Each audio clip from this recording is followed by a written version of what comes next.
পৃথিবীর স্বর্গ যখন পুরী, আর পুরীতে বাস শ্রী শ্রী জগন্নাথ দেবের, অর্থাৎ জগতের যিনি নাথ জগন্নাথ, তার সৃষ্টির রহস্য একটু সকলের থেকে আলাদা হবে, এটাই স্বাভাবিক।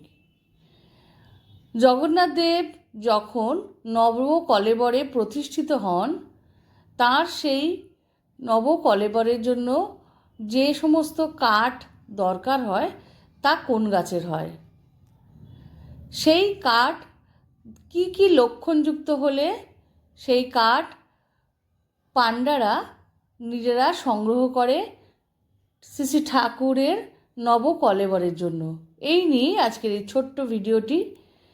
এই কাঠ সংগ্রহের কিছু বিশেষ নিয়ম নিষ্ঠা আছে, আর কিছু সাংকেতিক চিহ্ন আছে যা দেখে পাণ্ডারা ওই কাঠ সংগ্রহ করে, সেই নিয়ে আজকের ছোট্ট ভিডিওটি। আশা করি অনেকের অজানা কিছু তথ্য আজকের এই ছোট্ট ভিডিওর মাধ্যমে আমি বলতে পারবো। শ্রীধাম পুরীতে জগন্নাথ, বলদেব, সুভদ্রা, সুদর্শন জিউর বিগ্রহের নবকলেবর হয়। যখন আষাঢ় মাস মল মাস হয়, নবকলেবরের পুরাতন বিগ্রহকে সমাধিস্থ করা হয়। নবকলেবরের বিগ্রহ যে কোনো বৃক্ষ দিয়ে তৈরি করা হয় না, সেই বৃক্ষগুলি বিশেষ বিশেষ চিহ্নযুক্ত হওয়া দরকার। পাণ্ডারা সেই বৃক্ষগুলিকে স্বপ্নাদেশ যেমন হয় সেই রকম চিহ্ন বা সেই রকম অঞ্চল থেকে সংগ্রহ করে। বৃক্ষগুলো হতে হয় নিমবৃক্ষ, এবং সকল নিমবৃক্ষ দিয়ে যে বিগ্রহ তৈরি হয় তা কিন্তু নয়। বিশেষ কিছু লক্ষণ চিহ্ন আর বিশেষ অঞ্চলের এই নিমবৃক্ষগুলি পাণ্ডাদের বা ভক্তদের স্বপ্নাদেশ দেন শ্রী ঠাকুর স্বয়ং। পুরীর প্রধান পাণ্ডাগণ বা পূজারীরা বা সেবকরা স্বপ্নে কাকটপুরের মঙ্গলা দেবীর আদেশ পেয়ে এবং বনের কোথায় কোন বৃক্ষ রয়েছে সেই অঞ্চল খোঁজ খবর নিয়ে কয়েকটি দলে ভাগ হয়ে বৃক্ষগুলো খুঁজতে শুরু করেন।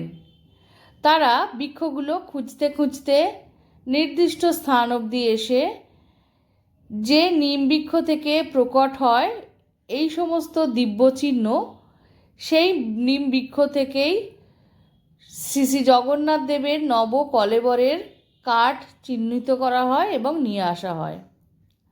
সেই গাছে এমন দিব্য কিছু চিহ্ন থাকে যে সকল চিহ্ন দেখে বোঝা যায় কোন বৃক্ষগুলো দিয়ে বিগ্রহ তৈরির আদেশ স্বপ্নে ভগবান জানিয়েছেন।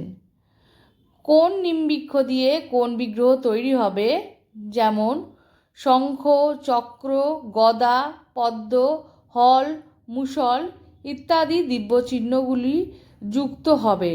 ওই গাছের নিচে সব সময় সর্প অর্থাৎ সাপ পাহারারত অবস্থায় থাকবে। তার আশেপাশে শিব মন্দির, নদী, বিশেষ বিশেষ কিছু বৃক্ষাদি থাকবে। বিশেষ বিধানে নানা পূজা অর্চনার পরে ওই নির্দিষ্ট নিমবৃক্ষগুলি থেকে সোনা, রূপা ও লোহার কুঠার প্রভৃতি ব্যবহার করে ছেদন করা হয়। তারপরই শ্রীমন্দিরে নিয়ে এসে নানান গুপ্ত বিধানের দ্বারা শাস্ত্রীয় মতে জগন্নাথ দেবের নবকলেবর হয়ে থাকে, অর্থাৎ তৈরি করা হয়। শ্রী শ্রী ঠাকুরের নবকলেবরের জন্য নির্দিষ্ট এই নিয়মগুলি মেনেই তবেই জগন্নাথ দেবের মূর্তি তৈরি হয়। আজকে ভিডিওটা ভালো লাগলে লাইক, শেয়ার, সাবস্ক্রাইব করবে, সঙ্গে থাকবে।